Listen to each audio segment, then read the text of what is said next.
മക്കയിലേക്ക് പരിശുദ്ധമായ ഹജ്ജിന് പോകുന്ന ആളുകളുണ്ടായിരുന്നു. ആളുകളുടെ വീട്ടിൽ നിന്ന് ഭക്ഷണം എടുത്തു കൊടുക്കുമ്പോൾ അവര് പറയുമായിരുന്നു, ഞങ്ങൾ തിന്നാൻ പോകുന്നവരല്ല, ഞങ്ങൾ തിന്നാൻ പോകുന്നവരല്ല, ഞങ്ങൾക്ക് ഭക്ഷണം വേണ്ട, ഞങ്ങൾക്ക് ഭക്ഷണം വേണ്ട. അവര് ഒരു നേരത്തെ ഭക്ഷണം പോലും പൊതിഞ്ഞെടുക്കാതെ, അവര് ഒരു തുള്ളി വെള്ളം പോലെ കയ്യിൽ കരുതാതെ പരിശുദ്ധ ഹജ്ജിന് വരുമായിരുന്നു.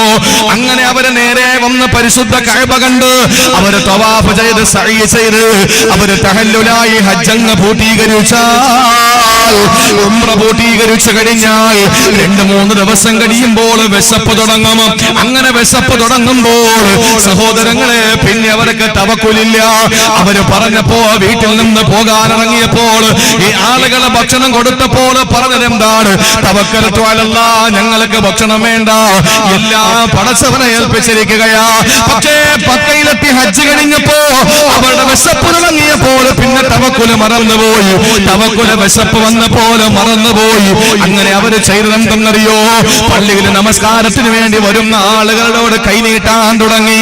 വല്ലതും തരുമോ, വിശക്കുകയാ, വല്ലതും തരുമോ, വിശക്കുകയാ എന്ന് പറഞ്ഞ ആളുകളോട് കൈനീട്ടിയപ്പോ അല്ലാഹുവിന്റെ പരിശുദ്ധമായ ഖുർആനിലൂടെ അല്ലാഹു അറിയിക്കുകയാ, വതസവ്വദൂ ഫഇന്ന ഖൈറ സാദി തഖ്വാ. നിങ്ങൾ ഹജ്ജിന് പോകുമ്പോൾ, ഉംറയ്ക്ക് പോകുമ്പോ, നിങ്ങൾ യാത്രക്കിറങ്ങുമ്പോ കഴിക്കാനുള്ള ഭക്ഷണം കൂടെ നിങ്ങൾ തയ്യാർ ചെയ്യണേ. ഏറ്റവും നല്ല ഭക്ഷണം ഏതെന്നറിയോ? അത് തഖ്വയാണെന്ന് പരിശുദ്ധ ഖുർആൻ. എന്ത് തഖ്വയാണ് ചട്ടൻ ചാലുകാരാ നമുക്കുള്ളത്? നമ്മൾ കഴിക്കുന്ന ഭക്ഷണം ഹലാലാണെന്ന് ഉറപ്പുണ്ടോ? നമ്മൾ കഴിക്കുന്ന ഭക്ഷണം ഹലാലാണെന്ന് ഉറപ്പുണ്ടോ? പറയാൻ എളുപ്പമാണ്, പ്രസംഗിക്കാൻ എളുപ്പമാണ്. അല്ലാഹുവിന് ഇഷ്ടപ്പെടാത്ത ഒരു പല്ലിമുട്ടായി നമ്മുടെ പള്ളയിൽ പോയോ നമ്മുടെ ദുആ സ്വീകരിക്കുകയില്ല, നമ്മുടെ പ്രാർത്ഥന അല്ലാഹു കബൂൽ ചെയ്യുകയില്ല. എന്റെ പ്രിയപ്പെട്ട സഹോദരങ്ങളെ ചിന്തിക്കണേ. നിങ്ങൾക്കറിയോ മഹാനായ ഇമാം അഹ്മദ് ബിൻ ഹംബൽ ഇന്ന് മദ്ഹബ് വേണ്ടെന്ന് പറയുന്നവരുണ്ടല്ലോ. മദ്ഹബ് വേണ്ട എന്ന് പറയുന്ന മിടുക്കന്മാര് വിഡ്ഢികളുടെ സ്വർഗത്തിലാണ്. മഹാനായ ഇമാം അഹ്മദ് ബിൻ ഹംബൽ മുഹദ്ദിസല്ലേ, മഹാനായ ഇമാം അഹ്മദ് ബിൻ ഹംബൽ ഫഖീഹല്ലേ, മഹാനവറുകളൊരു മദ്ഹബിന്റെ ഇമാമല്ലേ. അഹ്മദ് ബിൻ ഹംബലിന്റെ ജീവിതത്തിൽ ഒരു സംഭവം ഉണ്ടായി. സഹോദരങ്ങളെ, ഇമാം അഹ്മദ് ബിൻ ഹംബലിന് ഭക്ഷണം പാചകം ചെയ്യാൻ കുറച്ച് തൈരിന്റെ ആവശ്യം വന്നു. ബന്ധുക്കളോട് പറഞ്ഞു, തൈര് കൊണ്ടുവരുമോ? സഹോദരിമാരെ കേൾക്കാൻ വേണ്ടിയിട്ട് പറയുകയാ, കുറച്ച് തൈര് കൊണ്ടുവരുമോ? അങ്ങനെ കുറച്ച് തൈര് കൊണ്ട് ബന്ധുക്കളെ കയ്യിൽ കൊടുത്തു. സുബ്ഹാനല്ലാഹ്, ഇമാം അഹ്മദ് ബിൻ ഹംബൽ ആ തൈര് പാത്രം എടുത്ത് കയ്യിൽ വെച്ച് നോക്കിയപ്പോ മഹാനായ അഹ്മദ് ബിൻ ഹംബലിന് സംശയം വന്നു. അഹ്മദ് ബിൻ ഹംബൽ പറഞ്ഞത് എന്തെന്നറിയോ? എനിക്ക് തൈര് വേണ്ട, കാരണം ഇത് ഹലാലാണോ ഹറാമാണോ എന്നറിയാത്ത തൈര. ഇത് വ്യക്തമായി എനിക്ക് ഹലാലാണെന്നോ ഹറാമാണെന്നോ അറിയാത്ത തൈര. അതുകൊണ്ട് തൈര് എനിക്ക് വേണ്ട എന്ന് പറഞ്ഞു. നശിപ്പിച്ച് കളയാൻ ബുദ്ധിമുട്ട് തോന്നിയ ബന്ധുക്കൾ ചോദിച്ചു, എന്നാൽ ഇവിടത്തെ പാവങ്ങൾക്ക് കൊടുക്കട്ടെ, പട്ടിണി പാവങ്ങൾ ധാരാളമുണ്ടല്ലോ. ഇമാം അഹ്മദ് ബിൻ ഹംബൽ പറഞ്ഞു, കൊടുത്തോ, പ്രശ്നമല്ല, പക്ഷേ ഞാൻ സ്വീകരിച്ചില്ല, തിരസ്കരിച്ച തൈരാണെന്ന് പറഞ്ഞിട്ട് വേണം കൊടുക്കാൻ. ഇമാം അഹ്മദ് ബിൻ ഹംബലിന്റെ ബന്ധുക്കള് അവിടെയുള്ള പട്ടിണി പാവങ്ങളുടെ വീട്ടുമുറ്റത്ത് ചെന്ന് ചോദിക്കുന്ന തൈര് വേണോ? അവര് ചോദിച്ചു, എന്തെന്നാ കിട്ടിയത്? അഹ്മദ് ബിൻ ഹംബൽ ഉപേക്ഷിച്ച തൈരാണ്. അല്ലാഹുവിന് തന്നെയാണ് സത്യം. അവര് പറഞ്ഞത് എന്തെന്നറിയോ? നിങ്ങൾ വിശന്നങ്ങ് മരിച്ചാലും, നിങ്ങൾ പട്ടിണി കിടന്ന് മരിച്ചാലും ഞങ്ങൾക്ക് ഇമാം അഹ്മദ് ബിൻ ഹംബൽ ഒഴിവാക്കിയ തൈര് വേണ്ട. എന്തുകൊണ്ടെന്നറിയോ? ഇമാം അഹ്മദ് ബിൻ ഹംബൽ വേണ്ടെന്ന് പറഞ്ഞതിൽ എന്തോ രഹസ്യമുണ്ട്. അവസാന ബന്ധുക്കൾക്ക് നിലത്തൊഴിക്കാൻ വിഷമം തോന്നിയപ്പോ ആ തൈര് പാത്രം വലിച്ച് കടലിലേക്ക് എറിഞ്ഞത്രേ. സഹോദരങ്ങളെ, തിരികെ വന്ന ബന്ധുക്കളോട് അഹ്മദ് ഇമാം ചോദിച്ചു, നിങ്ങൾ തൈരെന്താ ചെയ്തത്? ഞങ്ങൾ കടലേക്ക് വലിച്ചെറിഞ്ഞെന്ന് മറുപടി പറഞ്ഞപ്പോൾ അഹ്മദ് ബിൻ ഹംബലിന്റെ ചരിത്രം പറയുന്നതെന്തെന്നറിയോ? എന്റെ ചട്ടൻ ചാലുകാരാ, എന്റെ ശബ്ദം ശ്രവിക്കുന്ന പ്രിയപ്പെട്ട പെങ്ങളെ, ഇവിടെയാ നമുക്ക് തഖ്വ നഷ്ടപ്പെട്ടു പോയത്. അല്ലാഹുവിനെ തന്നെയാണ് സത്യം. ഇമാം അഹ്മദ് ബിൻ ഹംബൽ മരിക്കുന്നത് വരെ പിന്നെ മത്സ്യം കഴിച്ചിട്ടില്ല. ഒരു പാത്രം തൈര് കൊണ്ട് കടലൊഴിച്ചാൽ ആ പാത്രം തൈര് കടലിൽ എന്താകാനാണ്? അല്ലെങ്കിൽ തന്നെ ആ തൈര് ഹറാമല്ലല്ലോ, ഹലാലാണോ ഹറാമാണോ എന്ന് വ്യക്തമാകാത്ത തൈരല്ലേ. അതുമാത്രമല്ല, ഈ മത്സ്യം വേറെ കടലിൽ മത്സ്യമായിരിക്കൂലേ കയ്യിൽ കിട്ടുന്നത്. എന്നാലും മഹാനവറുകൾ പറഞ്ഞത് ഈ ഹലാലായോ ഹറാമാണോ എന്നറിയാത്ത തൈര് കഴിച്ച മത്സ്യമാണെങ്കിലോ ഒരു സാധ്യത വന്നാലോ എന്റെ പള്ളയിലത് കടന്നാലോ എന്റെ പടച്ചവന്റെ സ്വർഗം എനിക്ക് കിട്ടൂലല്ലോ എന്ന് ചിന്തിച്ച് മരിക്കുന്നത് വരെ മത്സ്യം വേണ്ടെന്ന് വെച്ചാ മരിക്കുന്നത് വരെ മത്സ്യം ഒഴിവാക്കി ജീവിച്ച ഇമാം അഹ്മദ് ഇബ്നു ഹംബൽ. സഹോദരങ്ങളെ, നമുക്ക് യാത്ര ദൈർഘ്യമാണ്. ദീർഘമായ യാത്രയിൽ നമുക്ക് ആവശ്യമായ ഭക്ഷണം വേണം. ആ ഭക്ഷണം ഏതെന്നറിയോ? അല്ലാഹു പറയുന്നു ഫൈന ഖൈറസാദി തഖ്വാ. തഖ്വയാകുന്ന ഭക്ഷണം നമുക്ക് കൊണ്ടുപോകണം. മക്കള് സ്കൂളിൽ വിട്ട് വരുമ്പോൾ, കോളേജ് വിട്ട് വരുമ്പോൾ അവരെന്തോ ചവച്ചുകൊണ്ട് വരികയാണ്. ഉമ്മ ചോദിച്ചു എവിടെ നിന്ന് കിട്ടി? അത് അപ്പുറത്തെ കടയിൽ നിന്ന് അടിച്ചു മാറ്റിയതാ. നീയാണ് ഈ വാപ്പാടെ മോള്, നീയാണ് ഉമ്മാടെ മോള്. ഓ, എന്തൊരു സന്തോഷമാണ്. കാരണം എന്താണ്? ഇത്ര ചെറിയ പ്രായത്തിലെ കൺകെട്ട് വിദ്യ പഠിച്ചില്ലേ? സഹോദരങ്ങളെ, നമ്മൾ താമസിക്കുന്ന വീട് ഹലാലാണെന്ന് പറയാൻ പറ്റുമോ? മറ്റുള്ളവന്റെ ഇഷ്ടമില്ലാത്തത് പിടിച്ചു വാങ്ങിയിട്ട് അത് എങ്ങനെ നമുക്ക് തിന്നാൻ കഴിയുന്നു? അള്ളാഹു നമ്മളെ കാത്തുരക്ഷിക്കട്ടെ. അതുകൊണ്ട് നമുക്ക് ഭക്ഷണം വേണം നമ്മുടെ യാത്രയിൽ. ആ ഭക്ഷണം തഖ്വയാകണം. അള്ളാഹു നമുക്ക് നൽകി അനുഗ്രഹിക്കുമാറാവട്ടെ. ഒരു ബുദ്ധിമുട്ടില്ല സഹോദരങ്ങളെ. അള്ളാഹു നമുക്ക് തന്ന ഏറ്റവും നല്ല ഭക്ഷണം നമ്മൾ കഴിക്കുക. ആ ഭക്ഷണം നമ്മൾ കഴിക്കുക. ഹറാമായ ഭക്ഷണം നമ്മൾ കഴിക്കാതിരിക്കുക. ജീവിതത്തിൽ നമ്മൾ അത് സൂക്ഷിച്ചാൽ മതി. അല്പം ഞാൻ പറയുന്ന നിങ്ങൾ ദ്വയാർത്ഥം കൽപ്പിച്ചെന്ന് എടുക്കരുത്. ഇബാദത്തുകൾക്കൊരു വീഴ്ച വന്നു പോയെന്നിരിക്കട്ടെ, നിസ്കരിക്കാൻ സമയത്ത് പറ്റിയില്ല, ഞാൻ നിങ്ങൾ അത് കാര്യമായിട്ട് എടുക്കൊന്നും വേണ്ട ഞാൻ പറയുന്നത്. പക്ഷേ പള്ളയിൽ ഹറാമായ ഒരു ഭക്ഷണം കടന്നിട്ടില്ല എങ്കിൽ നമുക്ക് രക്ഷപ്പെടാം. ഇനി നിസ്കരിച്ച് നിസ്കാരം തഴമ്പിനപ്പുറം നിസ്കാരത്തിന്റെ മുഴ വന്നു 3 എണ്ണം. തഴമ്പല്ല, മുഴയായി. തഴമ്പ് മാറി അത് മുഴയായി. നോമ്പ് പിടിച്ചു തൊണ്ട വരണ്ടുണങ്ങിയിരിക്കാൻ. ഹജ്ജിന് പോയി, ഉംറയ്ക്ക് പോയി, യാത്ര ചെയ്ത് കാലം നീര് വന്ന് വീർത്തു. സക്കാത്ത് കൊടുത്ത് എല്ലാം കൊടുത്തു. പാവങ്ങളെ കണ്ടെത്തിയിട്ട് അവർക്ക് കൊടുത്തു. അവസാനം അവന്റെ സാമ്പത്തികമായി അവൻ പിന്നോക്കം നിൽക്കാൻ തുടങ്ങി. അപ്പുറത്തോളം ചെലവ് ചെയ്യുകയാ. 100 രൂപ കിട്ടിയാൽ 80 രൂപ പാവങ്ങൾക്ക് കൊടുക്കും. അങ്ങനെ ഇത്രയും ചെയ്തു. പക്ഷേ അവൻ കഴിക്കുന്ന ഭക്ഷണം ഹലാലല്ല എങ്കിൽ, ഏത് ഭക്ഷണം? എല്ലാ ദിവസം കഴിക്കുന്ന ഭക്ഷണമല്ല, ഒരു ദിവസം കഴിച്ച ഭക്ഷണം ഹലാലല്ല എങ്കിൽ എല്ലാം പോയി. പടച്ചോ കാത്തുരക്ഷിക്കട്ടെ. അതുകൊണ്ട് പള്ളയിൽ പോകുന്ന സൂക്ഷിക്കണം. അതുകൊണ്ട് എന്റെ പ്രിയപ്പെട്ട സഹോദരങ്ങളെ, നല്ല ഭക്ഷണം അത് തഖ്വയാണ്, ഉറപ്പുള്ളത് മാത്രം. അതുകൊണ്ട് ഭർത്താക്കന്മാര് പലിശക്കാരനാണെങ്കിൽ വേണ്ട, നിങ്ങളുടെ ഭക്ഷണം എനിക്ക് വേണ്ട, ഞാൻ പട്ടിണി കിടന്ന് മരിച്ചോളാം, ഇല്ലെങ്കിൽ പച്ചക്ക് എന്തെങ്കിലുമൊക്കെ വെട്ടി നമ്മൾ കഴിച്ച് ജീവിച്ചോളാം എന്ന് പറഞ്ഞിട്ട് അന്തസ്സോടുകൂടി ജീവിക്കും. അങ്ങനെ കഴിച്ച് പാരമ്പര്യമുള്ള പെണ്ണുങ്ങൾ ഉണ്ടായിരുന്നു. ഒരു നേരത്തെ ഭക്ഷണം വേണ്ട, ഹറാമാണ്, എനിക്ക് വേണ്ട എന്ന് പറഞ്ഞിട്ട് സുബഹി നിസ്കാരം കഴിഞ്ഞ് എഴുന്നേറ്റ് ഓടും. നമ്മുടെ മക്കളെ കൊണ്ടത് പറയും. നിങ്ങൾ നോക്കിയേ, സുബഹി നിസ്കാരം കഴിഞ്ഞിട്ട് എഴുന്നേറ്റ് ഓടുക. സുബഹി നിസ്കാരം കഴിഞ്ഞ് അപ്പഴ എഴുന്നേറ്റ് ഓടുന്നു. ഒരു ദിവസം വിളിച്ചിട്ട് ചോദിച്ചു, യാ അബാ ദുജാന, നിനക്ക് പടച്ചോനോട് ഒന്നും ചോദിക്കാനില്ലേ? നബിയെ, വേറൊന്നും കൊണ്ടല്ല, എന്റെ വീടിന്റെ തൊട്ടപ്പുറത്ത് ഒരു മുനാഫിക്കിന്റെ വീടാണ്, ഒരു ഫാസിസ്റ്റിന്റെ വീടാണ്. തൊട്ടപ്പുറത്ത് അവന്റെ വീട്ടിന്റെ മുറ്റത്തൊരു ഈത്തപ്പന നിൽപ്പുണ്ട് നബിയെ. ആ ഈത്തപ്പനയിൽ ശരിക്ക് ഈത്തപ്പഴമുണ്ട്. അതിന്റെ 3-4 ശിഖരം എന്റെ പുരയിടത്തിലേക്കാ കിടക്കുന്നത്. രാത്രി എന്റെ മക്കള് ഒരു നേരത്തെ ഭക്ഷണം കഴിക്കാനില്ലാതെ പട്ടിണി കിടന്ന് എന്റെ ഭാര്യ പലതും കള്ളം പറഞ്ഞു ഉറക്കി. ആ മക്കള് നേരം വെളുത്ത് എഴുന്നേൽക്കുമ്പോൾ വിശപ്പിന്റെ കാഠിന്യം മൂലം അവര് മുറ്റത്തിറങ്ങുമ്പോൾ ഹലാലാണെന്ന് കരുതിയിട്ട് തൊട്ടപ്പുറത്തെ വീട്ടിലെ ഈത്തപ്പഴങ്ങളിൽ നിന്ന് വീണ ഈത്തപ്പഴമങ്ങാനം എന്റെ മക്കള് പെറുക്കി കഴിച്ചാൽ ഞാൻ എവിടെ ഇരുന്ന് ചെല്ലുന്ന ദിക്റിന് വല്ല അർത്ഥമുണ്ടോ? അതുകൊണ്ട് എന്റെ മക്കള് ഉണരുന്നതിന് മുമ്പ് ഞാൻ ഓടി ചെല്ലും, ഒരു കൊട്ടയെടുക്കും, ഇതെല്ലാം ശേഖരിച്ച് അപ്പുറത്തെ വീട്ടിൽ കൊണ്ട് കൊടുക്കും. അങ്ങനെ സമാധാനിക്കുകയാണ് ഞാനെന്ന് പറഞ്ഞു. ഒരു ദിവസം ഞാൻ ഇവിടെ ദിക്റും സ്വലാത്തുമായിട്ടൊക്കെ ഇരുന്നപ്പോ ഞാൻ ചെല്ലുമ്പോ എന്റെ ഒരു മകൻ അത് കഴിച്ചിട്ട് തൊണ്ടക്കുഴിയിൽ ഇരിക്കുന്നു. ഞാൻ 2 വിരലിടിച്ചിറക്കി, എന്നിട്ട് അത് എടുത്ത് എന്റെ ആ തൊണ്ടക്കുടിയിൽ നിന്ന് അവസാന അംശം പുറത്തു പോകുന്നതുവരെ ഞാൻ ഛർദ്ദിപ്പിച്ചു. എന്നിട്ട് ഞാൻ പറഞ്ഞു, മോനെ, നീ എന്നെ വാപ്പായ നരകത്തിൽ കൊണ്ടുപോകൂ എന്ന് ചോദിച്ചു. അതുകൊണ്ടാണെന്ന് പറഞ്ഞപ്പോൾ അഷ്റഫുൽ ഖൽഖ് സെക്കൻഡില് സഹാബത്തുമായിട്ട് മുനാഫിക്കിന്റെ വീട്ടിൽ പോയിട്ട് ചോദിച്ചുടോ, ഈത്തപ്പന കൊടുക്കുന്നുണ്ടോ? കൊടുക്കാമല്ലോ. അള്ളാന്റെ റസൂല് പറഞ്ഞു, നിനക്ക് 10 ഈത്തപ്പന പകരം തരാം.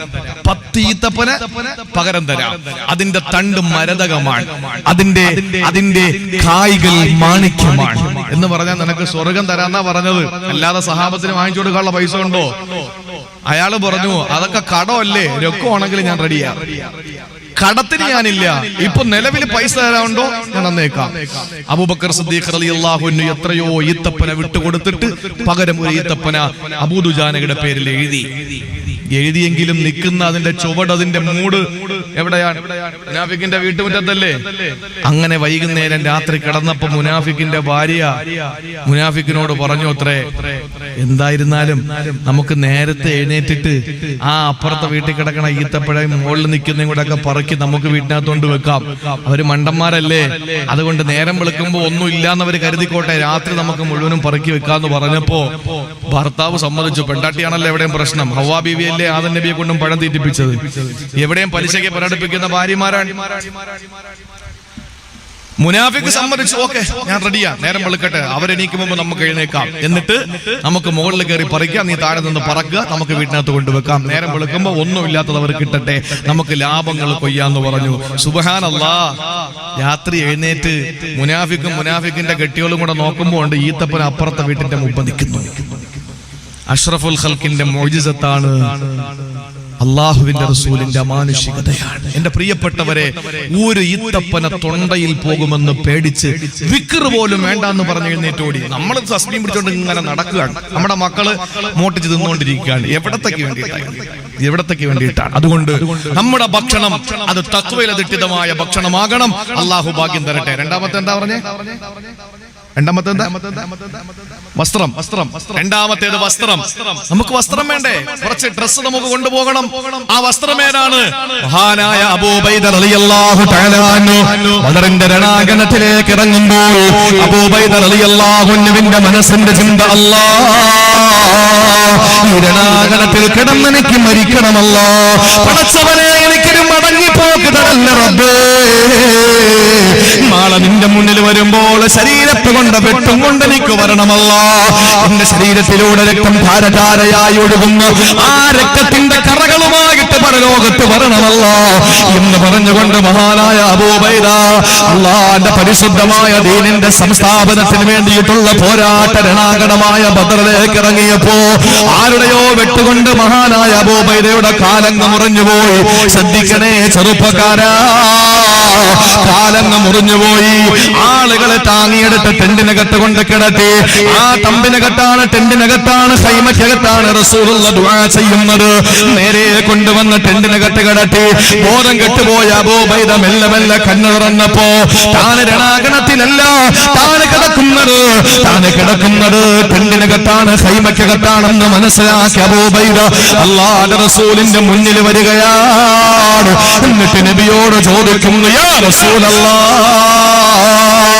നബിയേ, എനിക്ക് രണാങ്കണത്തിൽ കിടന്ന് മരിക്കാൻ ഭാഗ്യം കിട്ടിയില്ല. എന്റെ കാല് മുറിഞ്ഞു പോയി.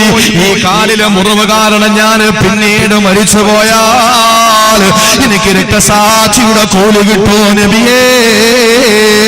റസൂലുള്ളാഹിന്റെ മുന്നിൽ വന്ന് വിങ്ങിപ്പറ്റിക്കൊണ്ട് മഹാനായ അബൂ ഉബൈദ പറഞ്ഞതെന്താണ്? പുകഴുണ്ട ഇരുപേരും അഭിഷേകത്തിൽ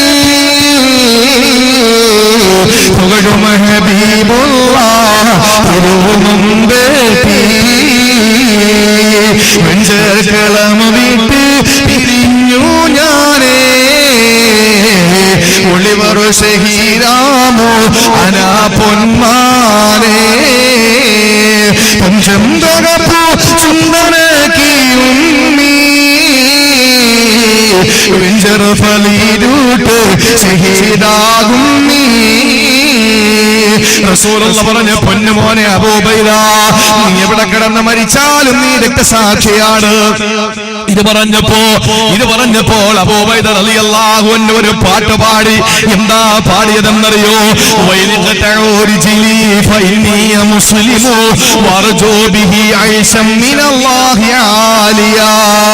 അല്ലാഹുവേ, എന്റെ കാലവര് മുറിച്ചോട്ടെ, പ്രശ്നമല്ല.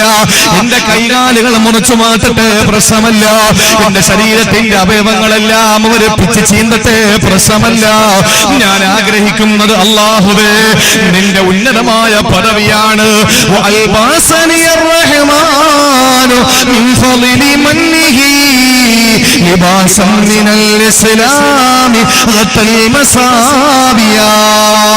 അല്ലാഹുവേ, ഞാൻ ആഗ്രഹിക്കുന്നത് ഉന്നതമായ പദവിയാ.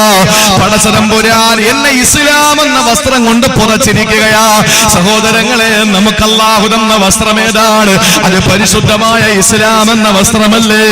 എന്തുകൊണ്ടാണ് നൂഹ് നബിയുടെ പൊന്നുമോന് കൊടുക്കാത്ത വസ്ത്രം, ലൂത്ത് നബിയുടെ ഭാര്യയ്ക്ക് കൊടുക്കാത്ത വസ്ത്രം, അല്ലാഹുവിന്റെ റസൂൽ മഹാനായ ഇബ്രാഹിം നബിയുടെ പ്രിയപ്പെട്ട പിതാവിന് കൊടുക്കാത്ത വസ്ത്രം, എന്തിനേറെ പെങ്ങളെ ആസിയ ബീവിയുടെ പ്രിയപ്പെട്ട ഭർത്താവ് ഫിർഔന് കൊടുക്കാത്ത വസ്ത്രം, അല്ലാഹുവിന്റെ റസൂലിന്റെ മൂത്താപ്പ അബൂ താലിബിന് കൊടുക്കാത്ത വസ്ത്രമാണ് ഈ ചട്ടഞ്ചാലിൽ നിങ്ങൾക്കും എനിക്കും അല്ലാഹു തന്നത്. ആ വസ്ത്രം ഏതാണ്? ലിബാസം മിനൽ ഇസ്ലാമി ഗതൽ മസാവിയാ. എല്ലാം മറച്ചു വെക്കുന്ന അഭിമാനമുള്ള വസ്ത്രമാണ് പരിശുദ്ധ ഇസ്ലാം. പരിശുദ്ധ ഇസ്ലാം എന്ന വസ്ത്രം അല്ലാഹു തന്നു അല്ലേ? നമുക്ക് അന്തസ്സല്ലേ സഹോദരങ്ങളെ? ഇസ്ലാം എന്ന് പറഞ്ഞാൽ നമ്മുടെ ഏതാ മാറ്റില്ലാത്തത്? നമ്മുടെ ഏതിനാ മാറ്റില്ലാത്തത്? രാവിലെ ഭർത്താവ് മരിച്ചു, രാത്രി കിടന്ന ഭർത്താവ് രാവിലെ മരിച്ചു. നിങ്ങളൊന്ന് ശ്രദ്ധിക്കും. കൂട്ടുകാരി വന്ന് എവളാണെങ്കിൽ കരഞ്ഞ് വിളിച്ച് തളർന്നിരിക്കുകയാണ്. വീട്ടിനകത്ത് ഭർത്താവ് മരിച്ച വിഷമത്തോടെ ഇരിക്കുന്ന ഭാര്യയുടെ മുന്നിൽ വന്നിട്ട് കൂട്ടുകാരി പറയാണ് ഗുഡ് മോർണിംഗ്. അവള് ചെരവെടുത്ത് തലയിലടിച്ച്. കാരണം എന്താ? ഈ മോർണിംഗിൽ എന്ത് ഗുഡുണ്ട് എനിക്ക്? ഈ മോർണിംഗിൽ എന്ത് ഗുഡാ ഉള്ളത്? എന്റെ ഭർത്താവ് മരിച്ചു കിടക്കാൻ എനിക്ക് ഒരു ഗുഡും ഇല്ല, എനിക്ക് ഒരു സന്തോഷവും ഇല്ല. എന്റെ പ്രിയപ്പെട്ടവരെ, പാസ്പോർട്ട് കളഞ്ഞ് സങ്കടപ്പെട്ട് നിൽക്കുന്നു, ഇഖാമ കളഞ്ഞ് ഗൾഫിൽ സങ്കടപ്പെട്ട് നിൽക്കുന്നു, എയർപോർട്ടിൽ ഇറങ്ങിയപ്പോൾ പാസ്പോർട്ട് കാണാനില്ല, കഷ്ടപ്പെട്ട് വേദനിച്ച് നിൽക്കുക. അവന്റെ മുമ്പിൽ വന്നിട്ട് പറയാ ഗുഡ് ഈവനിങ്. എന്താവും പറയാ? വീടിന്റെ ഒരു ഭാഗം ഇടിഞ്ഞ് തകർന്ന് കിടക്കുന്ന ഒരുത്തൻ രാത്രി കെട്ടിയോനും കെട്ടിയോളും മക്കളും എല്ലാം കൂടെ ഇരുന്ന് അതിലേക്ക് നോക്കിയിരുന്ന് സങ്കടപ്പെട്ടോണ്ടിരിക്കുമ്പോ കൂട്ടുകാരൻ വന്നിട്ട് പറഞ്ഞു ഗുഡ് നൈറ്റ്. ആലോചിച്ച് നോക്കിയേ എന്റെ പ്രിയപ്പെട്ടവരെ, അതിന് യാതൊരു അർത്ഥവും അതിനോട് നീതി പുലർത്താൻ നമുക്ക് കഴിയില്ല. അതേസമയം മൈലാഞ്ചി കയ്യിലും മൈലാഞ്ചി വിട്ട് മണവാട്ടിയായി മണിയറയിൽ ഭർത്താവിന് മണവാളനെ കാത്തിരിക്കുന്ന മണവാട്ടിയോട് പറയാ അസ്സലാമു അലൈക്കും, അല്ലാഹു നിങ്ങൾക്ക് സമാധാനം തരട്ടെ. ഭർത്താവ് മരണപ്പെട്ട് സങ്കടപ്പെട്ടിരിക്കുന്ന പെണ്ണിനോട് പറയാം അസ്സലാമു അലൈക്കും, അല്ലാഹു നിങ്ങൾക്ക് സമാധാനം തരട്ടെ.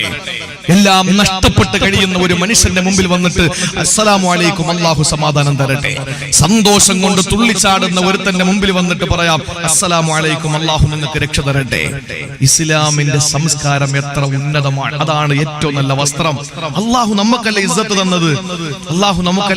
തന്നത്. ഞാനൊന്ന് ചോദിച്ചോട്ടെ, നമ്മുടെ ഈ ഹൈന്ദവ സഹോദരങ്ങൾ മറ്റുള്ള സമുദായത്തിലെ നല്ലവരായ ആളുകളാണ് നമ്മുടെ ഈ ചുറ്റുവട്ടം താമസിക്കുന്നത്. ഞാൻ അറിയാൻ കഴിഞ്ഞത് അങ്ങനാണ്. ഒരു നാട്ടിൽ പ്രസംഗിക്കാൻ വരുമ്പോ ആ നാടിന്റെ ഭൂമിശാസ്ത്രത്തെ പറ്റിയിട്ട് ചോദിക്കാറുണ്ട്. എന്തുകൊണ്ടെന്നാൽ പ്രസംഗിക്കുമ്പോ എന്തെങ്കിലും വായിൽ നിന്ന് വീണുപോയാൽ ഒരിക്കലും അത് ഞാനങ്ങ് പ്രസംഗിച്ചിട്ട് പോകും, നാളെ ഇവിടെ നിങ്ങളുടെ സമാധാന അന്തരീക്ഷം തകരാൻ പാടില്ല. അതുകൊണ്ടാണ്, അല്ലാതെ പറയാനൊന്നും ഇല്ലാത്തത് കൊണ്ടൊന്നും അല്ല. ഒരുപാട് പറയാനാണെങ്കിൽ പക്ഷെ അത് പറയുന്നില്ല. നിങ്ങളുടെ ഈ നാടിന്റെ സമാധാന അന്തരീക്ഷം ഞാൻ തകർക്കുന്നില്ല. ഞാൻ പറയട്ടെ, ഹൈന്ദവ സഹോദരങ്ങളുടെ ഇടയിൽ ഈഴവർ, അതുപോലെ തന്നെ ബ്രാഹ്മണർ, നായര്, അങ്ങനെ പല സമുദായക്കാരുണ്ട് ഇല്ലേ? ഇവിടെ അങ്ങനെ ഇല്ലേ? ഉണ്ടല്ലോ ഇല്ലേ? പക്ഷെ മുസ്ലിങ്ങളുടെ കൂട്ടത്തിൽ അങ്ങനെ വല്ലതും ഉണ്ടോ? മുസ്ലിങ്ങളിലെ ജാതി കുറഞ്ഞവർ കൂടിയവർ അങ്ങനെ ഉണ്ടോ? അങ്ങനെ നാട്ടിലൊന്നും ഇല്ല, ഇവിടെ ഇല്ലല്ലോ. അങ്ങനെ ഇല്ല. അങ്ങനെ ആരെങ്കിലും ഉണ്ടെന്ന് പറഞ്ഞാൽ അത് ജനങ്ങൾ വെച്ചതാണ്, നമ്മൾ ഉണ്ടാക്കിയതാണ്. ഒരിക്കലുമില്ല. ഒറ്റ വിഭാഗമേ ഉള്ളൂ മുസ്ലിമീങ്ങൾ, എല്ലാം ഒറ്റ വിഭാഗം. പക്ഷെ മുൻഗാമികൾ, പണ്ടുള്ള ആളുകൾ മുസ്ലിമീങ്ങളെ പറ്റി പറഞ്ഞിരുന്നത് ഒരു മലയാള വാക്കുണ്ട്. എന്താണെന്നറിയോ? എന്താ പറഞ്ഞത്? ഒരു മലയാളത്തിൽ നമ്മളെ ഒരു വാക്ക് വിളിക്കുമായിരുന്നു. പറഞ്ഞോളി, അത് വലിയ തെറ്റെന്നുള്ള കാര്യമൊന്നുമല്ല. നമ്മളെ പറ്റി പറയുന്നത് എന്താ? ഇങ്ങനെ മാപ്പിളമാരെന്നല്ല, അത് പൊതുവേ ഉള്ളൊരു സംസാരമാണ്. ഇവിടെ പറയുമെന്ന് എനിക്കറിയില്ല. മേത്തന്മാർ എന്ന് പറയും. പറയൂലേ? അത് ഇവിടെ ഇല്ലല്ലേ.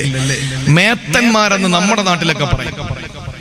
അവര് മേത്തരാണ് എന്ന് പറയും. മേത്തന്മാരെന്ന് പറഞ്ഞാൽ മുസ്ലിമീങ്ങളെ പറ്റിയാണ് മറ്റുള്ള സമുദായത്തിന്റെ ആളുകൾ ആക്ഷേപിക്കുന്നതല്ല. അവര് ഇപ്പൊ ബ്രാഹ്മണരെന്ന് നമ്മൾ പറയും പോലെ മേത്തന്മാരെന്ന് മുസ്ലിം സൊസൈറ്റിയെ മൊത്തത്തിൽ പറയുന്നത് മേത്തന്മാരെന്നാണ്. അത് ചില ആളുകൾക്ക് പറയുമ്പോൾ ഒരു ചെറിയ അരിശം ഉണ്ടാവും. അവൻ മേത്തനെന്ന് വിളിച്ച എന്ന് നമ്മൾ ചിന്തിക്കും. എന്തിനാ നമുക്ക് അങ്ങനെ ഒരു ചിന്ത? അള്ളാന്റെ ഖുർആൻ പറഞ്ഞ് നമ്മളെ മേത്തന്മാരാണ്. അള്ളാന്റെ ഖുർആൻ പറഞ്ഞ് നമ്മളെ മേത്തന്മാരാണെന്ന് അല്ലേ? അള്ളാഹു പറഞ്ഞില്ലേ, നിങ്ങൾ മേത്തന്മാരാണ് എന്ന് പറഞ്ഞാൽ മേൽത്തരക്കാരാണ്. നിങ്ങളുടെ മുകളിൽ വേറെ ഒന്നുമില്ല, നിങ്ങളാണ് ഏറ്റവും ഉന്നതിയുള്ളവര്. ഇസ്ലാം എന്ന് പറയുന്ന വസ്ത്രം അള്ളാഹു ഇസ്സത്തിന്റെ വസ്ത്രം. വലില്ലാഹി ഇസ്സത്തു വലി റസൂലിഹി വലിൽ മുഅ്മിനീൻ. അള്ളാഹുവിന്റെ ഖുർആൻ പറഞ്ഞു ഇസ്സത്ത് നമുക്കാണ്. ആ ഇസ്സത്ത് ഇസ്ലാം എന്ന വസ്ത്രം അള്ളാഹു നമുക്ക് തന്നു. എന്റെ പ്രിയപ്പെട്ടവരെ, അത് നമ്മൾ ജീവിതത്തിൽ പ്രാവർത്തികമാക്കണം. ആ വസ്ത്രത്തിൽപ്പെട്ടതാണ് നമ്മുടെ ദാടി. ആ വസ്ത്രത്തിൽപ്പെട്ടതാണ് നമ്മുടെ ദാടി. ആ ദാടി നമ്മൾ വെക്കണം. അത് മുസ്ലിമിന്റെ അടയാളമാണ്. മുസ്ലിമിന്റെ ഐഡന്റിറ്റിയാണ് ദാടി എന്ന് പറയുന്നത്. ഒരു പെണ്ണിന്റെ ഐഡന്റിറ്റിയാണ് അവളുടെ ശരീരം മറച്ചു നടക്കുക എന്ന് പറയുന്നത്. അള്ളാഹുവിന്റെ ഖുർആൻ പറഞ്ഞല്ലോ, ഒരു പെണ്ണ് അവരുടെ ശരീരം മുഴുവനും മറച്ചു നടക്കുന്നത് അതവളുടെ ഐഡന്റിറ്റിയാണ്. സൂറത്തുൽ അഹ്സാബിലൂടെ അല്ലാഹു തആല പരിചയപ്പെടുത്തി. മുസ്ലിം പെണ്ണിന്റെ ഐഡന്റിറ്റിയാണ് അവളുടെ പർദ, അവളുടെ ഹിജാബ്, അവളുടെ ആ ധരിക്കുന്ന അവളുടെ മൂടുപടം. അത് അവളുടെ ഐഡന്റിറ്റിയാണെന്ന് പരിശുദ്ധ ഖുർആൻ. ഇതൊക്കെ പാലിച്ചതിന്റെ പ്രിയപ്പെട്ട പെങ്ങളെ നമുക്ക് ജീവിക്കാൻ കഴിയും. അള്ളാഹു മനസ്സിലാക്കാനുള്ള തൗഫീക്ക് നൽകി അനുഗ്രഹിക്കുമാറാവട്ടെ. അതുകൊണ്ട് വസ്ത്രമായി ഇനി ഉറക്കം വരുന്നില്ലല്ലോ. ഇനി മൂന്നാമത്തേത് നമുക്ക് കൊണ്ടുപോകാനുണ്ട്, മരുന്ന്. അത് അല്പം നിങ്ങൾ കേൾക്കണം. അതൊന്ന് കേട്ടേ പറ്റൂ. അത് അഭിപ്രായ വ്യത്യാസമുള്ള വിഷയമായതുകൊണ്ട് ഞാൻ പറയുന്നത് വ്യക്തമായി നിങ്ങൾ കേട്ടോളണം. നമുക്കിനി മരുന്ന് കൊണ്ടുപോകാം അല്ലേ? ആ മരുന്നേതാണ്? ദീർഘമായ യാത്രയിൽ നമുക്ക് കൊണ്ടുപോകാനുള്ള മരുന്നേതാണ്? അല്ലാഹു തന്നെ പറഞ്ഞു ആ മരുന്നേതാണ്. വനുനസ്സിലുൽ ഖുർആൻ വനുനസ്സിലു മിനൽ ഖുർആൻ മാ ഹുവ ശിഫാഉൻ വറഹ്മാ. സൂറത്തുൽ ഇസ്രായിലൂടെ അല്ലാഹു പറയുകയാ, വനുനസ്സിലു മിനൽ ഖുർആൻ മാ ഹുവ ശിഫാ. അല്ലാഹുവിന്റെ ഖുർആനാണ് പറഞ്ഞത്. പെങ്ങളെ, നിങ്ങൾക്ക് ഖുർആനിൽ ശിഫയുണ്ട് കേട്ടോ. ഏതിനാ മരുന്ന് ഖുർആനിലില്ലാത്തത്? കല്യാണപ്രായം കഴിഞ്ഞവരെ ഒരുപാട് പ്രായം ചെന്നു, തന്റെ പ്രിയപ്പെട്ട പൊന്നുമോളുടെ വിവാഹം നടക്കുന്നില്ല, തന്റെ മോളുടെ കല്യാണം നടക്കുന്നില്ല. അങ്ങനെ വിഷമിക്കുന്ന എന്റെ പ്രിയപ്പെട്ട രക്ഷകർത്താക്കളോട്, എന്റെ പ്രിയപ്പെട്ട യുവാക്കളോട്, യുവതികളോട് പറയാനുള്ളത്, എന്റെ പൊന്നു സഹോദര, എന്റെ പ്രിയപ്പെട്ട പെങ്ങളെ, ഖുർആനിലെ കല്യാണം കഴിക്കാനുള്ള മരുന്നുണ്ട്. ഖുർആനിലെ കല്യാണം കഴിക്കാനുള്ള മരുന്നുണ്ട്. ആയത്ത് നിങ്ങളൊന്ന് ഓതുവോ? അല്ലാഹുവിനെ തന്നെയാണ് സത്യം. ഒരു പരീക്ഷണത്തിന് വേണ്ടി ഓടിയാൽ നടക്കില്ല. നേരെ മറിച്ച് ഇഖ്ലാസോടെ യഖീനോടെ ഒരാൾ ഓടിക്കഴിഞ്ഞാൽ, ഈമാനോടെ ഓടിക്കഴിഞ്ഞാൽ, ഒരു വൃക്ഷത്തിന്റെ ചുവട്ടിലിരുന്ന് കലീമുല്ലാഹി മൂസ അലൈഹിസ്സലാത്തു വസ്സലാം ഓതിയപ്പോഴാണ് സഹോദരങ്ങളെ ശുഐബ് നബിയുടെ മകളെ അല്ലാഹു കൊടുത്തത്. ശുഐബ് നബിയുടെ മകളെ അല്ലാഹു കൊടുത്തത്. നിങ്ങൾ ചോദിക്കും, മൂസാ നബിയുടെ കാലത്ത് ഖുർആനിലില്ലല്ലോ, മൂസാ നബിയുടെ കാലത്ത് ഖുർആനില്ലല്ലോ. അല്ലാഹുവിന്റെ പ്രവാചകൻ മൂസാ നബി അന്ന് ആ വൃക്ഷത്തിന്റെ തണലിൽ ഇരുന്ന് പറഞ്ഞ കാര്യം ഖുർആനിലൂടെ അല്ലാഹു പറഞ്ഞു. അതാണ് ഖുർആനിന്റെ ആയത്ത്. സഹോദരങ്ങളെ, അല്ലാഹു പറഞ്ഞ ആയത്ത് നമ്മൾ ഓതിയാൽ നമ്മുടെ വിവാഹം പെട്ടെന്ന് നടക്കുമല്ലോ. എവിടെയാണ് ഖുർആനിലും മരുന്നില്ലാത്തത്? എവിടെയാണ് മരുന്നില്ലാത്തത്? കുഞ്ഞുമക്കൾ ജീവിതത്തിൽ ഒരുപാട് ആഗ്രഹമാണ് ഒരു കുഞ്ഞിക്കാല് കാണാൻ. ജീവിതത്തിലെ വിവാഹം കഴിഞ്ഞ കൊല്ലങ്ങളായി ഒരു കുഞ്ഞിക്കാല് കാണാൻ കൊതിയോടെ കാത്തിരിക്കുമ്പോൾ പോകാത്ത ആശുപത്രികളില്ല, മുട്ടാത്ത വാതിലുകളില്ല. സഹോദരങ്ങളെ, എന്തിന് നിങ്ങൾ പോകണം? ഏത് ഹോസ്പിറ്റലിൽ പോകണം? അല്ലാഹുവിന്റെ ഖുർആനിന്റെ ഒരായത്ത്, ആ ആയത്ത് ഓതിയപ്പോഴല്ലേ മഹാന്മാരായ പ്രവാചകന്മാര്, പ്രായം ചെന്ന പ്രവാചകന്മാർക്ക് അല്ലാഹു മക്കളെ കൊടുത്തത്. സഹോദരങ്ങളെ, റബ്ബിലാ തദർനീ ഫർദൻ വഅന്ത ഖൈറുൽ വാരിസീൻ. ഖുർആൻ ഇല്ലാത്ത ഏതാണ്? കല്യാണം കഴിക്കും റബ്ബി ഇന്നി ലിമാ അൻസൽത ഇലയ്യ മിൻ ഖൈരിൻ ഫഖീർ. പാപ്പാർന്ന് ഓതിക്കളയരുത്, പ്രായമുള്ളവരൊന്നും ഓതിക്കളയരുത്. എന്റെ പ്രിയപ്പെട്ട സഹോദരങ്ങളെ, ഖുർആനില് എല്ലാ കാര്യങ്ങളും ഖുർആനകത്ത് അടങ്ങിയിട്ടുണ്ട്. വനുനസ്സിലു മിനൽ ഖുർആനി മാ ഹുവ ശിഫാഉൻ വറഹ്മത്തുൽ ലിൽ മുഅ്മിനീൻ. മുഅ്മിനീങ്ങൾക്ക് റഹ്മത്തും ശിഫായുമാണ് വിശുദ്ധമായ ഖുർആൻ എന്ന് അല്ലാഹുവിന്റെ പരിശുദ്ധ ഖുർആൻ സൂറത്തുൽ ഇസ്രാ. ഇനി എന്തിനാ നമുക്ക് എല്ലാത്തിനും വരുന്നുണ്ട്. ഇനി പാമ്പ് കടിച്ച് എന്താ ചെയ്യും? എന്റെ പ്രിയപ്പെട്ട സഹോദരങ്ങളെ, ഒരു മാരക രോഗം പിടിപെട്ടു, എന്താ ചെയ്യുക? അള്ളാഹുവിന്റെ ഖുർആനിലും വരുന്നുണ്ട്.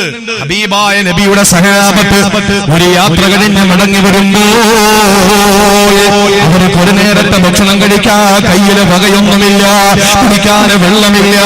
സങ്കടപ്പെട്ടുകൊണ്ടവര് വരുമ്പോഴാണ് ഒരു ഗ്രാമത്തിലെത്തുകയാ. ആ ഗ്രാമത്തിൽ ഒരുപാട് ആട്ടിൻപറ്റങ്ങളുടെ മുതലാളിമാര് താമസിക്കുന്നു. ആട്ടിൻപറ്റങ്ങളെ മേച്ച നടക്കുന്ന മുതലാളിമാരാണ്, ആട്ടിടയന്മാരാണ്. അവിടെ വന്നിട്ട് സഹാബത്ത് ചോദിച്ചു, നിങ്ങൾക്ക് ഒരു നേരത്തെ ഭക്ഷണം തരുവോ? നിങ്ങൾ ഒരു നേരത്തെ ഭക്ഷണം നിങ്ങൾ തരുവോ? ആ സമയത്താണ് അവര് പറഞ്ഞു, തരില്ല. വിഷമത്തോടെ സഹാബത്ത് വനാന്തരത്തിൽ ചെല്ലുകയാ. വനാന്തരത്തിൽ ചെന്ന് ആ സഹാബത്ത് അവിടെ കിടക്കുമ്പോ ഈ ഗ്രാമത്തിൽ അവനെ പാമ്പ് കടിച്ചിട്ട് വർഷങ്ങളായി, പോകാത്ത ആശുപത്രികളില്ല.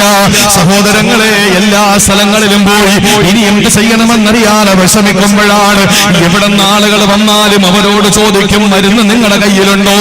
യാത്രക്കാരുടെ കയ്യിലും മരുന്ന് കാണുമെന്നറിയാ. അങ്ങനെ അവരുടെ അടുത്ത് വന്നിട്ട് ആ ഗ്രാമത്തലവന്റെ ബന്ധുക്കൾ ചോദിക്കുകയാണ്, നിങ്ങളിൽ ആരെങ്കിലും മരുന്ന് കൈവശമുള്ളവരുണ്ടോ? അല്ലെങ്കിൽ നിങ്ങൾ ആരെങ്കിലും മന്ത്രിക്കുന്നവരുണ്ടോ? സഹോദരങ്ങളെ, ഒരു സഹാബി പറഞ്ഞു, ഞാൻ മന്ത്രിക്കുന്നവനാണ്. അങ്ങനെ നേരെ ചെന്ന് വീട്ടിലെത്തി, ഗ്രാമത്തലവന്റെ വീട്ടിലെത്തി. പ്രിയപ്പെട്ടവരെ, ഗ്രാമത്തലവനോട് പറഞ്ഞു, ഞാനും മന്ത്രിക്കാം, നിങ്ങളുടെ രോഗം അല്ലാഹു ശിഫയാക്കും. പക്ഷേ ഒരു നിബന്ധനയുണ്ട്, പകരം ഞങ്ങൾക്ക് ഇത്ര ആട് തരണം പറ്റുമോ? ഞങ്ങൾ ഭക്ഷണം ചോദിച്ചിട്ട് നിങ്ങൾ തരാത്തവരാ, ഞങ്ങൾ വെള്ളം ചോദിച്ചിട്ട് നിങ്ങൾ തരാത്തവരാ.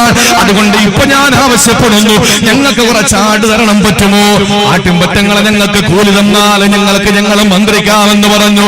സഹോദരങ്ങളെ, സമ്മതിച്ചു. പരിശുദ്ധ ഖുർആൻ സൂറത്തുൽ ഫാത്തിഹ ഓതി ആ തുപ്പുനീരെടുത്ത് ആ രോഗിയുടെ ശരീരത്തിൽ നിന്ന് പുരട്ടി കൊടുത്തപ്പോ വർഷങ്ങളായി കിടപ്പിലായിരുന്ന ഗ്രാമത്തലവന് ചാടി എണീക്കുകയാ. ആ കൂലിയായവരുടെ കയ്യിൽ കിട്ടിയ ആട്ടിൻപറ്റങ്ങളെയും പിടിച്ച് വനാന്തരത്തിലെത്തിയ പോലെ ബാക്കിയുള്ള സഹാബത്ത് തുടർന്നു. അവര് ആകെ തർക്കമായി. അവര് പറഞ്ഞു, എന്നാൽ ഖുർആൻ പറഞ്ഞു കൊടുത്തിട്ട്, മന്ത്രം പറഞ്ഞു കൊടുത്തിട്ട് കൂലി വാങ്ങിയത് ശരിയായില്ല. ആളുകൾ തമ്മിൽ തർക്കമായി. ഒരു വിഭാഗം പറഞ്ഞു, നിങ്ങൾ ഖുർആൻ പറഞ്ഞു കൊടുത്തിട്ട് എന്തിനാ കൂലി വാങ്ങിയത്? കൊണ്ടു കൊടുക്ക്, ഞങ്ങൾക്ക് വേണ്ട. അപ്പൊ ആ വാങ്ങിക്കൊണ്ടുവന്നവര് പറഞ്ഞു, നിങ്ങൾക്ക് വേണ്ട ഞാൻ എടുത്തോളാം, നിങ്ങൾക്ക് വേണ്ട ഞാൻ എടുത്തോളാം. അങ്ങനെ നിന്നെ ഞങ്ങൾ തിന്നാൻ സമ്മതിക്കൂല.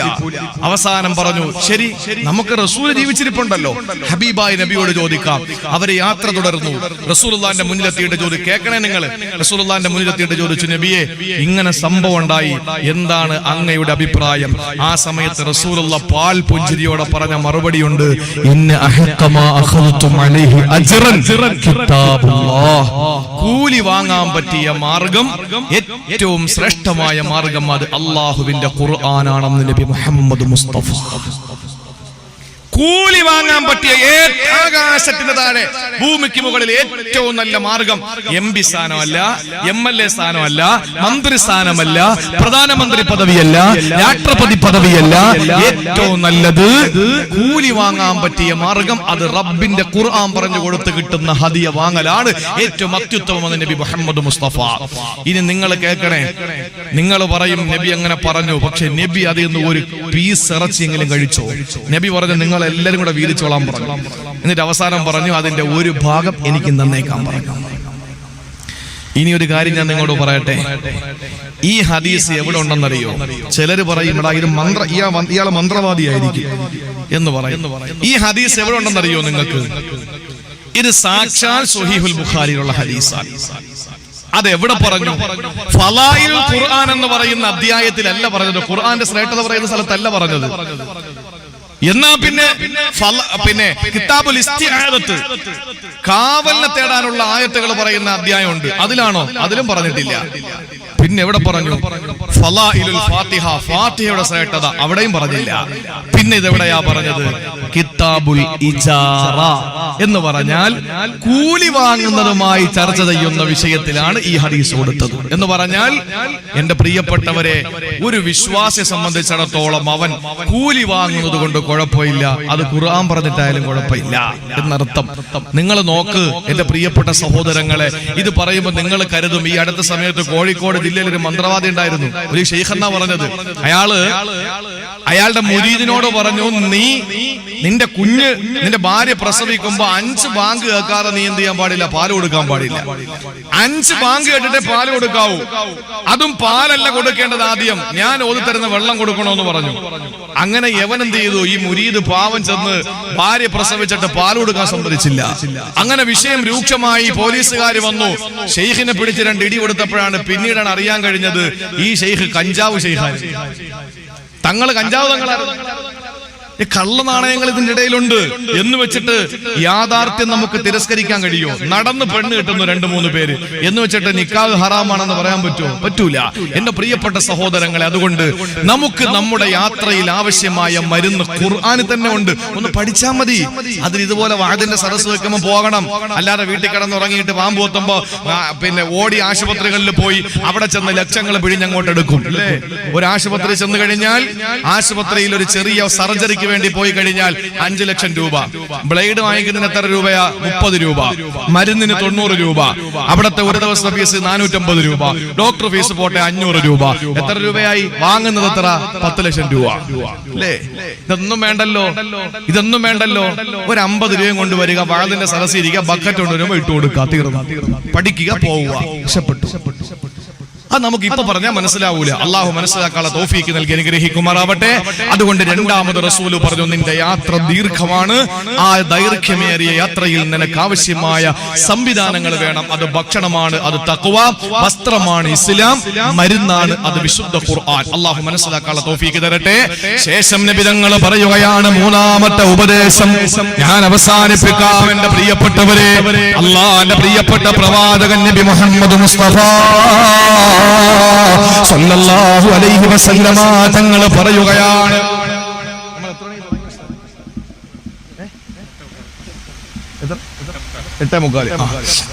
ഇനി ആകെ 1/2 മണിക്കൂറേ ഉള്ളൂ നമുക്ക് സമയം. ഇനി 2 പറയാനുണ്ട്. ചുരുക്കി ഞാൻ പറഞ്ഞുതരാം ഇൻഷാ അല്ലാഹ്. ആരും പോകരുത്, വളരെ കുറഞ്ഞ ആളുകളെങ്കിലും ഇൻഷാ അല്ലാഹ്. നമ്മുടെ സദസ്സ് റഹ്മത്തിന്റെ മലക്കുകളുള്ള സദസ്സല്ലേ. ഈ സദസ്സിൽ അൽഹംദുലില്ലാ നിങ്ങൾ ഈ കാണുന്ന ആളല്ല, ഇതിനും എത്രയോ വലിയ മാലാകമാര് ഈ സദസ്സിൽ ഇങ്ങനെ നിൽക്കുകയാണ്. പക്ഷെ ഒരു കാര്യം, ഈ ഇരിക്കുന്ന നിങ്ങളിലോ ഈ മൈക്ക് വെച്ചുകൊണ്ടിരിക്കുന്നവരിലോ അവിടെ ഇരിക്കുന്ന വളണ്ടിയർമാരിലോ അപ്പുറത്തിരിക്കുന്ന പെണ്ണുങ്ങളിലോ എന്റെ പുറകെ ഇരിക്കുന്ന ഈ അതിഥികളിലോ പ്രസംഗിക്കുന്ന എന്നിലോ ആരെങ്കിലും ഒരാൾ കുടുംബബന്ധം മുറിച്ചിട്ടാണ് നിൽക്കുന്നതെങ്കിൽ ഒരു മലക്കിന്റെ പൊടി പോലും ഈ സദസ്സിൽ ഉണ്ടാവില്ല. കൂട്ടുകുടുംബാദികളോട് പിണങ്ങിയിട്ട് ആരെങ്കിലും ഈ സദസ്സിൽ പറയുന്ന ഞാനോ കേൾക്കുന്ന നിങ്ങളോ ഉണ്ടെങ്കിൽ റഹ്മത്തിന്റെ മജ്ലിസ്, റഹ്മത്തിന്റെ മലക്കുകൾ വരൂല. റസൂല് പറഞ്ഞതാണ്. നമുക്ക് ഉള്ള ആളിനെ വെച്ച് അഡ്ജസ്റ്റ് ചെയ്യാനേ പറ്റുള്ളൂ. അതുകൊണ്ട് നമ്മളൊന്ന് നന്നാകി അള്ളാഹു ഭാഗ്യം തരട്ടെ. നമ്മളൊക്കെ മരിക്കാനുള്ളവരല്ലേ സഹോദരങ്ങൾ. അതാ ഇന്നലെ നമ്മുടെ വിഴിഞ്ഞത്ത്, തിരുവനന്തപുരത്ത് വിഴിഞ്ഞം, നിങ്ങൾക്ക് എല്ലാവർക്കും അറിയാം. ആ പ്രദേശത്താണ് ഞാൻ ഏറ്റിരുന്ന പരിപാടിയിൽ അന്ന് രാവിലെ വിളിക്കുമ്പോൾ ഇമാമിന്റെ ഫോണിൽ സ്വിച്ച് ഓഫ്. ഫേസ്ബുക്കിൽ വന്നു, അവിടെ അത് സംഭവിച്ചു, ഇത് സംഭവിച്ചു. വിശ്വസിക്കാൻ പറ്റില്ലല്ലോ, ഫേസ്ബുക്കിൽ വരുന്ന ഒന്നും വിശ്വസിക്കാൻ പറ്റൂല. അപ്പൊ അതുകൊണ്ട് അവിടെ പരിപാടിക്ക് പോകാൻ വേണ്ടി ഇറങ്ങിയിട്ട് ഫോൺ വിളിച്ചിട്ട് കിട്ടുന്നില്ല. ആ എല്ലാവരെയും വിളിച്ചു, ആരെയും കിട്ടുന്നില്ല, എല്ലാം സ്വിച്ച് ഓഫ് ആണ്. വയലുണ്ടെന്ന് അറിഞ്ഞിട്ട് പുറത്ത് നിന്ന് ആരോ ഒരാൾ അവിടെ ചെന്നപ്പോൾ അയാളെ മൊബൈൽ വാങ്ങിയിട്ട് പള്ളിയിലെ ഇമാം വിളിച്ചു പറഞ്ഞു, പൊന്നുസ്താദ് ഇങ്ങോട്ടൊന്നും വന്നേക്കല്ലേ, 200 പേര് കടലിൽ പോയിട്ട് ആരെയും കാണാനില്ല. 200 പേര് കടലിൽ പോയിട്ട് കാണാനില്ല. ഭയങ്കര പ്രശ്നമാണ്, കടല ഇഴച്ച് കയറിക്കൊണ്ടിരിക്കുകയാണെന്ന് പറഞ്ഞു. പരിപാടി മാറ്റി വെച്ചു.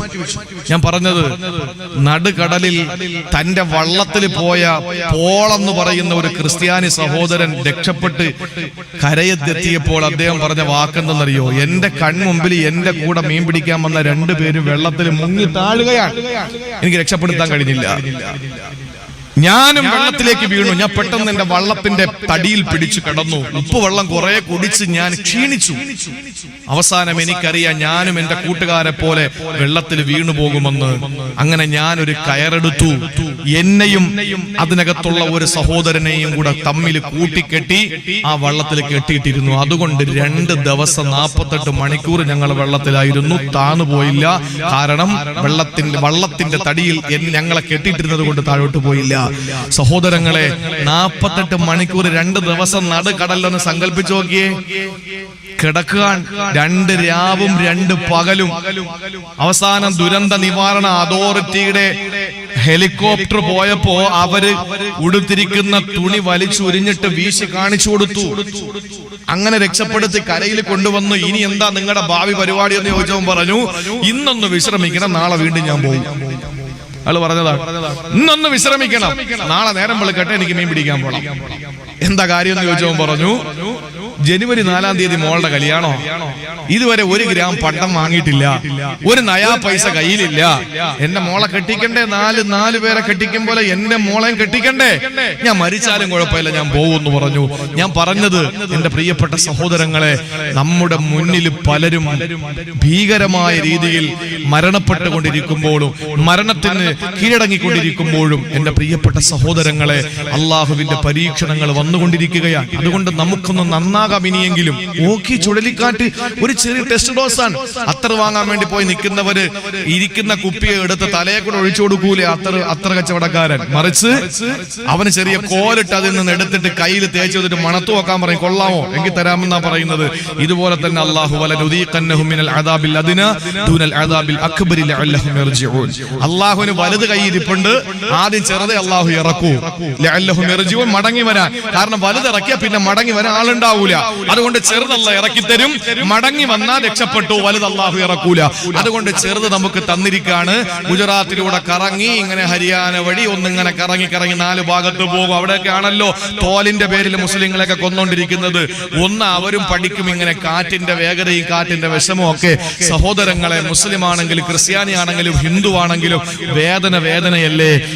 കാണാതെ പോയ 1013 പേരുടെ ഫോട്ടോയിൽ പ്രധാനപ്പെട്ട വിഴിഞ്ഞത്തുകാരുടെ ഫോട്ടോ വെച്ചിരിക്കുന്ന ഫ്ലക്സിന്റെ ഭർത്താവിന്റെ ഫോട്ടോയുടെ മുന്നിൽ വന്നിട്ട് ഒരു സഹോദരി വാ വിട്ട് നിലവിളിക്കുകയാണ്, അതിൽ മുത്തം കൊടുത്തുകൊണ്ട്.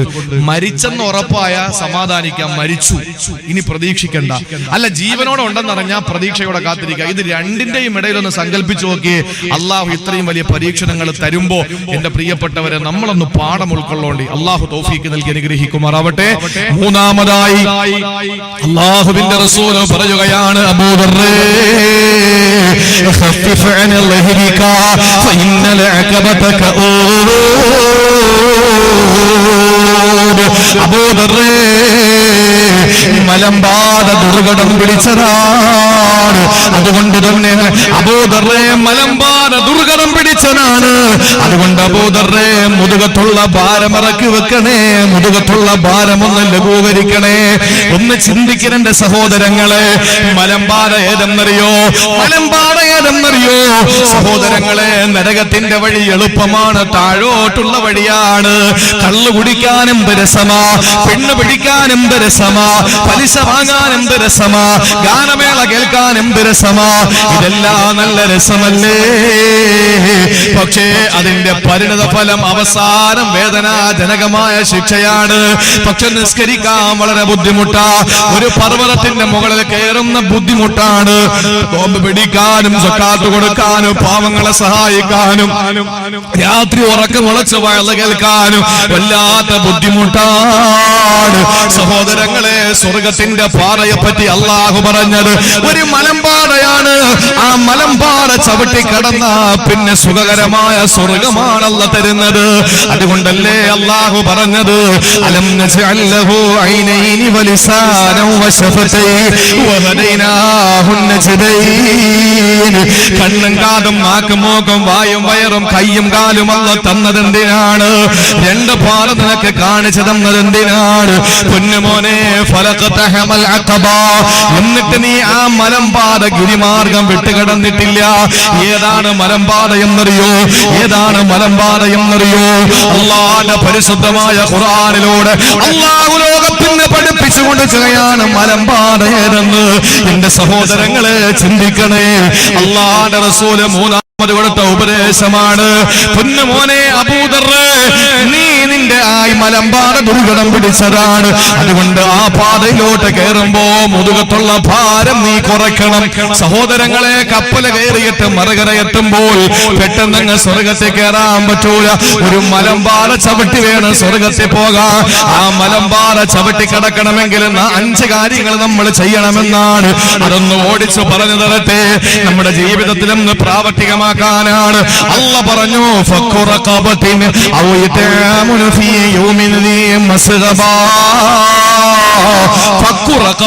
കഷ്ടപ്പെടുന്നവന്റെ കഷ്ടപ്പാട് മാറ്റി കൊടുക്കുക. കഷ്ടപ്പെടുന്നവന്റെ കഷ്ടപ്പാട് മാറ്റി കൊടുക്കണം. എങ്കിൽ നമുക്ക് പെട്ടെന്ന് സ്വർഗത്തിലെത്താൻ കഴിയുമെന്ന് അള്ളാന്റെ പരിശുദ്ധ ഖുർആൻ.